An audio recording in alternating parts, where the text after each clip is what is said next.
साथ सभी साथियों को हार्दिक नमस्कार और शुभकामनाएं, बधाई। और मैं परिचय से शुरुआत करता हूं। मेरा नाम सीए मीना है और पेशे से मैं रिटायर्ड प्रिंसिपल हूं। मैडम वर्तमान में प्रिंसिपल है और एक बेटा यूनियन बैंक में मैनेजर है, छोटा बेटा केनरा बैंक में मैनेजर है और बिटिया RBI reserve bank of India में मैनेजर के पद पे पदस्थापित है मुंबई में। तो सर, ये सारी बातें कैसे हुई, मैं शुरुआत वहीं से करूंगा। पहले मैं मेरा जीवन परिचय देना चाह रहा हूं और जीवन परिचय को मैंने नाम दिया है सपनों का संग्रह। सपनों का संग्रह। तो इसमें मैंने जो जो सपने देखे हैं ना, वो मैं पहले आपके सामने पेश करूंगा। तो मेरा जन्म एक छोटे से गांव, बिल्कुल छोटा सा गांव, उस गांव में मेरा जन्म हुआ। बिल्कुल गरीब परिवार में, गरीब नहीं, गरीब से भी गरीब परिवार में। अब गरीब से भी गरीब किसको कहते हैं कि जिनको 2 टाइम का खाना नसीब नहीं हो, ऐसे परिवार में मेरा जन्म हुआ। लेकिन माता पिता अशिक्षित होते हुए, अनपढ़ होते हुए उन्होंने हमको संस्कार दिए। और 4 भाई हैं हम, 2 बहन थी, दोनों बहन भी चली गई, पिताजी माताजी भी चले गए। और 2 बड़े भाई हैं, एक छोटा भाई है। तो बड़े भाई को पढ़ाने का प्रयास किया माँ बाप ने, उससे छोटे को पढ़ाने का खूब प्रयास किया। मेरे को पढ़ाने का कोई प्रयास नहीं किया। बिल्कुल मेरे को तो बकरियां पकड़ा दी कि आप तो बकरी चराओ और मजे करो बस। फिर मेरे से छोटे वाले का प्रयास किया सर। लेकिन देखो, वो ऊपर वाला क्या पता क्या चाहता है, क्या करवाना चाहता है, तो सारा तो उसी के अधीन होता है। शास्त्रों में भी कहा है, अपन बुजुर्ग भी कहते हैं कि उसके बिना पत्ता भी नहीं हिलता है।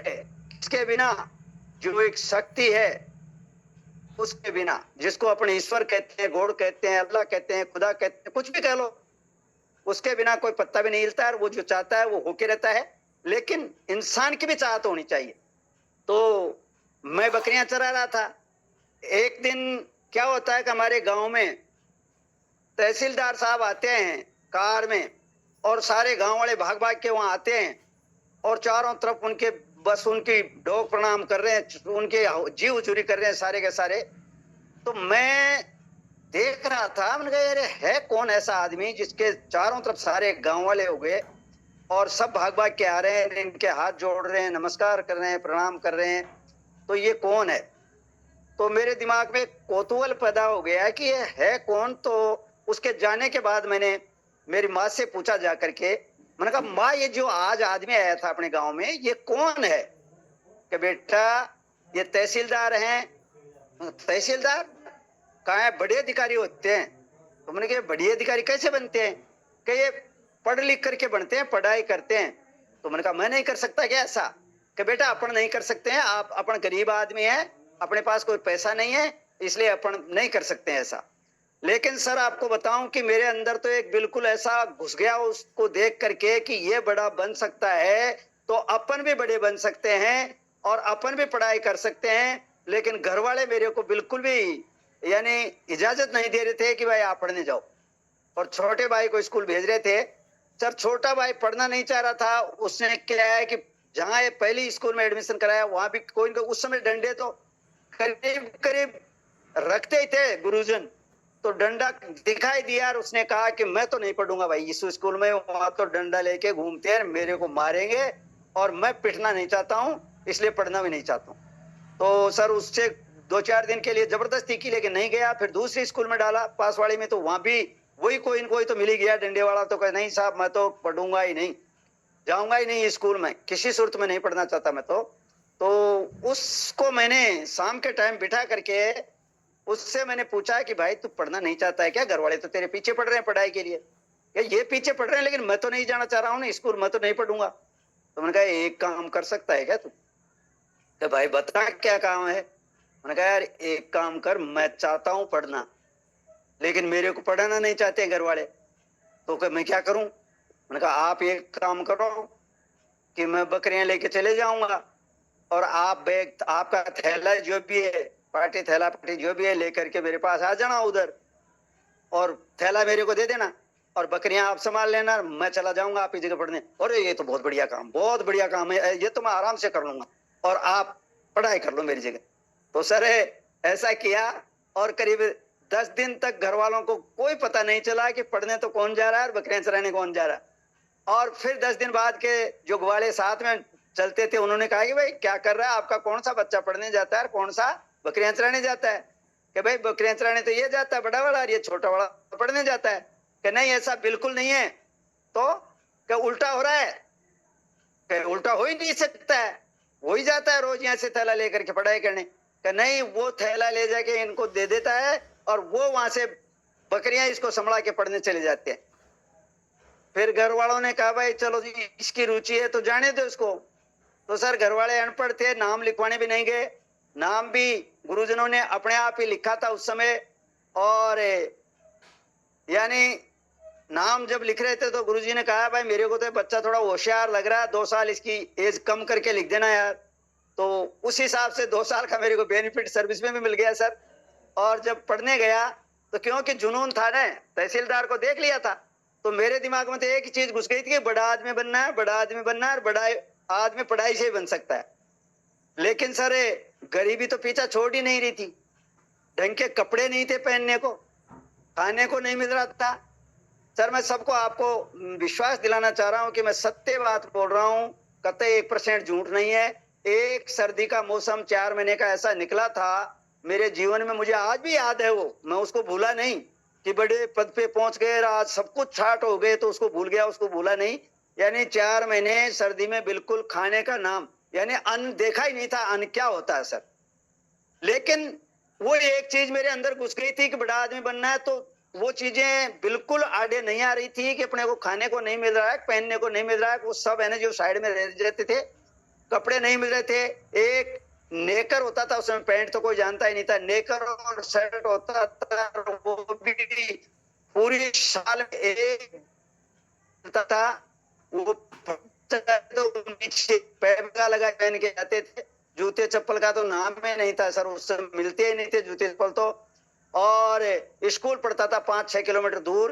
तो गर्मी के टाइम पे आपको बताऊं कि जब स्कूल सुबह तो ठंड रहती थी, लेकिन दोपहर में जब आते थे तो धूप तेज होती थी, पांव जलते थे सर। उस समय की आपको हालत बताऊं कि उस समय खेती होती थी बैलों से, और जगह जगह ऐसे कच्चे, जिसको हमारे तो खेड़ बोलते थे, जोड़ बोलो कुछ भी, उसमें पानी भरा रहता था।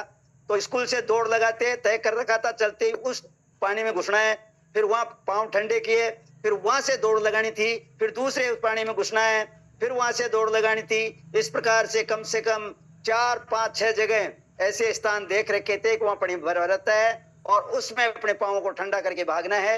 और तो सर परिस्थितियां इंसान को कभी रोक नहीं सकती, अगर उसका दृढ़ संकल्प और लक्ष्य बिल्कुल निर्धारित हो, सपना बड़ा हो, तो कोई दुनिया की ताकत उसको रोक नहीं सकती है सर। इस तरीके से मैं पढ़ाई की और हर क्लास में अव्वल, किसी को भी आगे नहीं आने दिया, प्रथम स्थान पे रहा।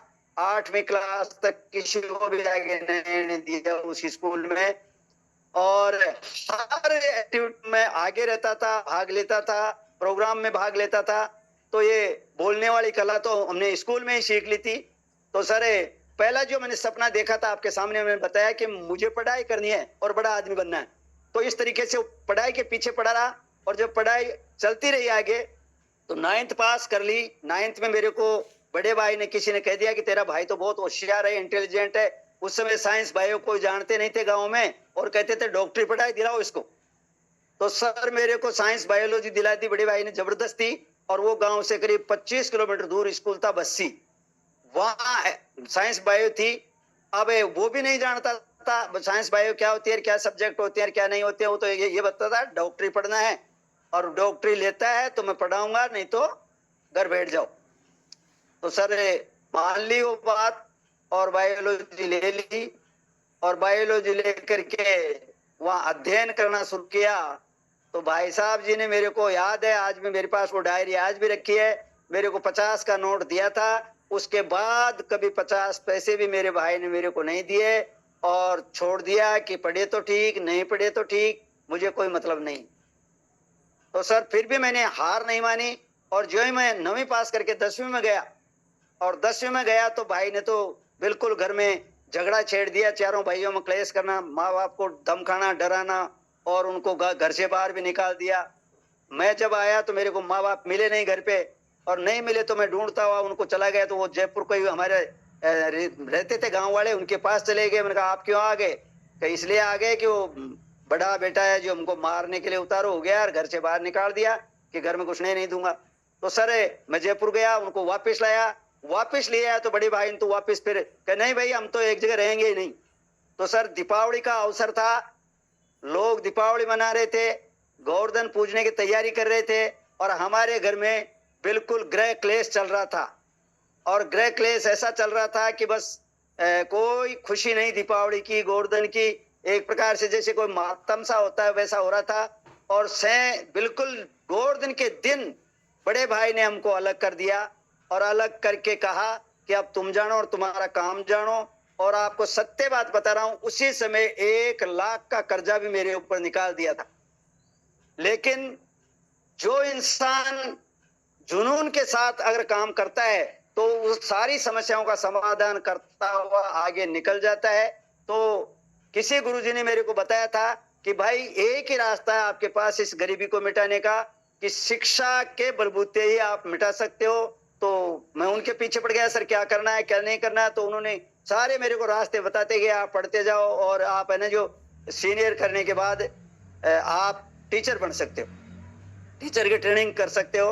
तो सर वो साल मेरा बिल्कुल बेकार हो गया और मैं 10वीं में फेल हो गया। 10वीं में फेल हो गया तो गुरुजी ने कहा भाई तेरे प्रैक्टिकल के नंबर बहुत अच्छे हैं, आप प्राइवेट जयपुर में जाकर के कोचिंग करके 10th की दोबारा दे सकते हो, यही नंबर प्रैक्टिकल के रहेंगे, थ्योरी की करनी तैयारी आपको है। तो मैंने सर किया, जयपुर जाकर के मेहनत मजदूरी भी की और पढ़ाई भी की और 10th पास भी की। और वापस 10th पास करके सर मैं छुट्टियों में काम करता रहा, भाई कुछ पैसा कमा के लेके चलना है अपने को। तो थोड़ा लेट हो गया एडमिशन में, आया बस्सी वापस तो मेरे को मना कर दिया कि आपका एडमिशन नहीं होगा। तो मैंने कहा क्यों नहीं होगा? कि हमारे सीटीएम बुक हो गई, बच्चे अब है नहीं, जगह नहीं है आपके लिए।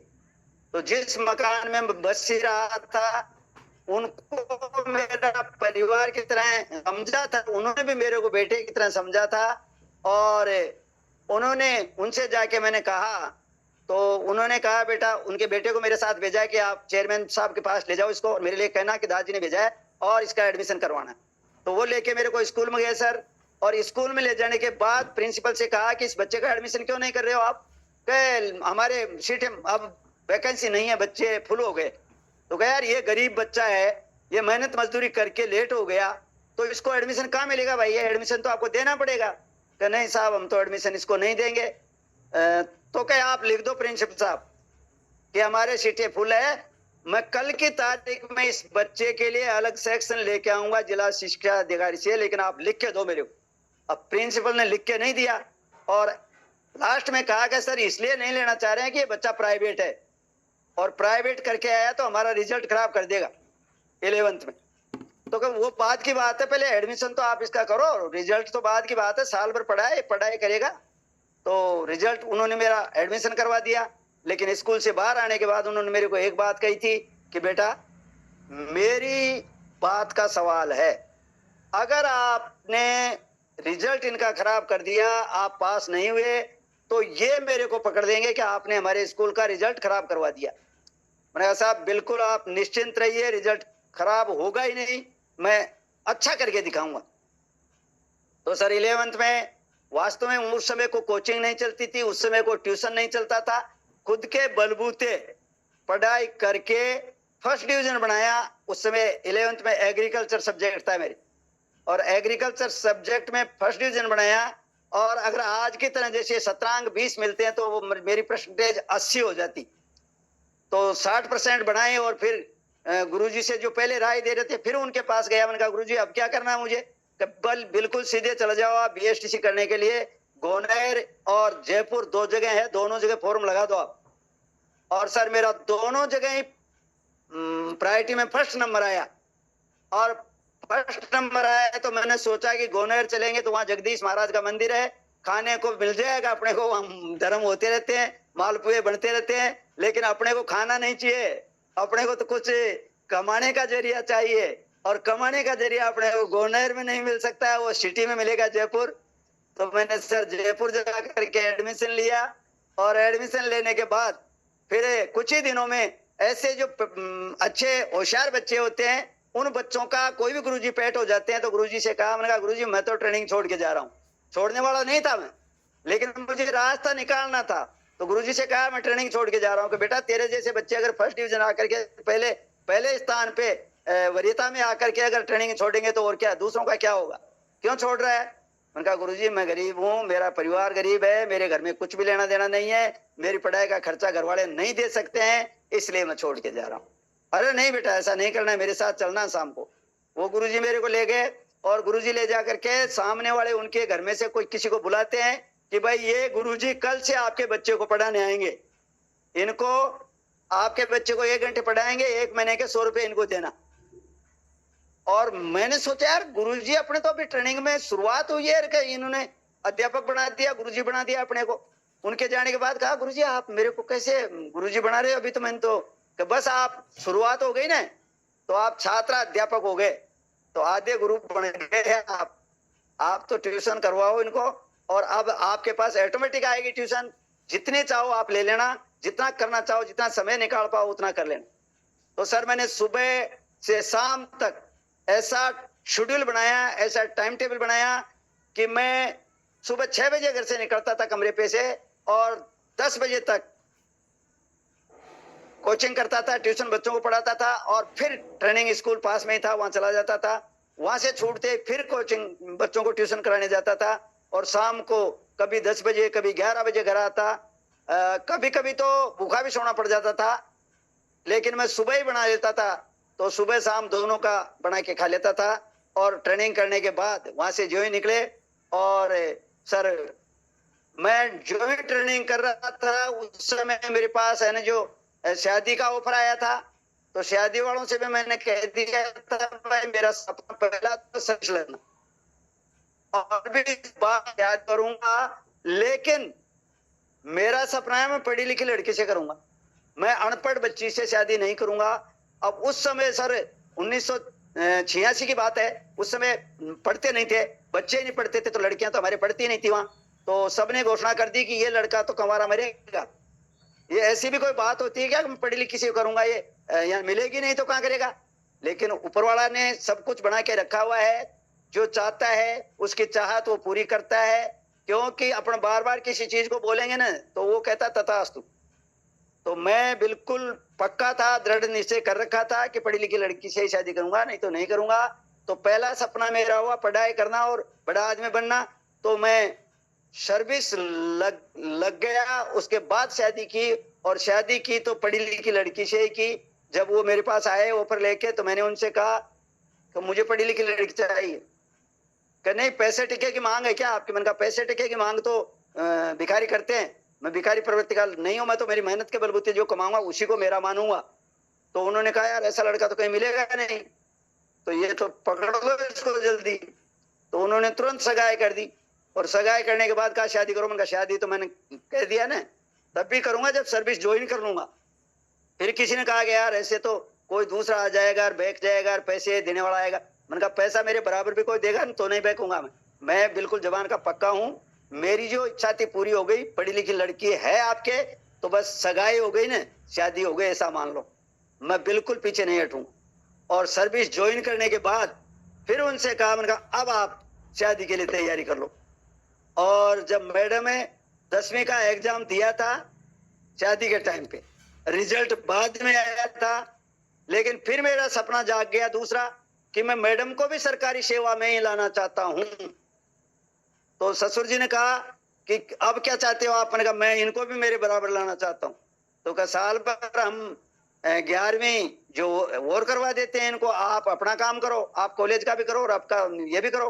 तो सर मैं कॉलेज का भी साथ साथ करता रहा और चलता रहा, और मैडम को भी फिर जो ही 11th हुई, उनको भी मैंने एसटीसी में नंबर लगा दिया और एसटीसी करवा के ही उनको भी नौकरी में लग गए। वो भी तो नौकरी में 3rd ग्रेड में लगे थे सर, लेकिन पढ़ाई छोड़ी नहीं, पढ़ाई करते रहे लगातार लगन से, तो आगे प्रमोशन पे होते रहे। यानी सेकंड 3rd से 2nd में गए, 2nd से 1st में गए, 1st से आज प्रिंसिपल पे पहुंच गए। तो ये इधर का सपना था।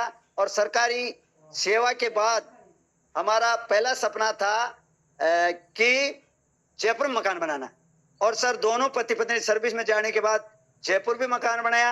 फिर सपना था कि गांव में भी मकान बनाना है, तो गांव में भी मकान बनाया। और फिर सपना देखा कि कोटखावदा, जब हमारी पोस्टिंग दोनों पति पत्नी की एक ही स्कूल में थी, तो वहां सपना देख लिया कि यहाँ भी बनाना अपने को।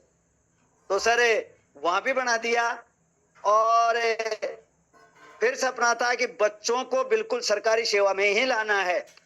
तो बच्चों के संस्कार और उनको भी ऐसा लाइन में रखा कि वो बच्चे भी एक एक चांस में ही, फर्स्ट चांस, दूसरा चांस ही नहीं लिया, फर्स्ट चांस में ही फाइट कर गए। और तीनों बच्चे अच्छी सर्विस में आ गए, यानी गजेटेड अफसर बने शुरू में ही, और हम दोनों गजेटेड अफसर बने।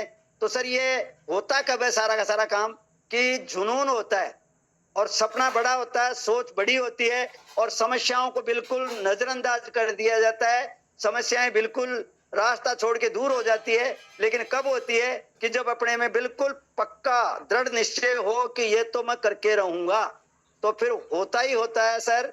तो ये सारे के सारे जो सपने हैं कब पूरे हुए? इस सपने के पीछे मेहनत लगी हुई थी, और मेहनत के बलबूते ही सपने पूरे होते हैं। बिना मेहनत के अगर कोई सोचे कि हमारा सपना पूरा हो जाए, देखता रहे उस सपना, तो सपने जो नींद में देखते हैं वो तो नींद खुलते ही टूट जाते हैं। लेकिन जो जीती जागती आंखों से कोई सपना देख लेता है, सपने के ऊपर काम करता है, तो निश्चित रूप से सपना पूरा होता ही होता है। दुनिया की ताकत मुझे नहीं है कि अपने सपने को तोड़ सके या रोक सके। वो सपना अपना पूरा होगा ही होगा निश्चित रूप से सर। तो ये इस प्रकार से मैं लगातार सपने देखता रहा, सपने पे काम करता रहा। तो सारे सपने जितने भी देखे थे मैंने जीवन में, वो सारे सपने पूरे, बहुत सारे तो मैंने आपको बताए भी नहीं सपने, लेकिन वो मैंने पूरे किए। अधूरा एक भी सपना आज तक रहा ही नहीं। और आपको बता देता हूं कि अब जो सपना देखा है, अब रिटायरमेंट के बाद में जो सपना देखा है, वैसे सर्विस में ही देख लिया था, लेकिन अपने आरसीएम को पहले क्या है कि जब मान्यता नहीं मिल रही थी, आज तो कानून में ले लिया, इसको सब कुछ हो गया। तो लोग कई बार शिकायत करते थे मेरी उसमें सर्विस में रहते हुए, तो फिर मैं चुपचाप बैठ जाता था।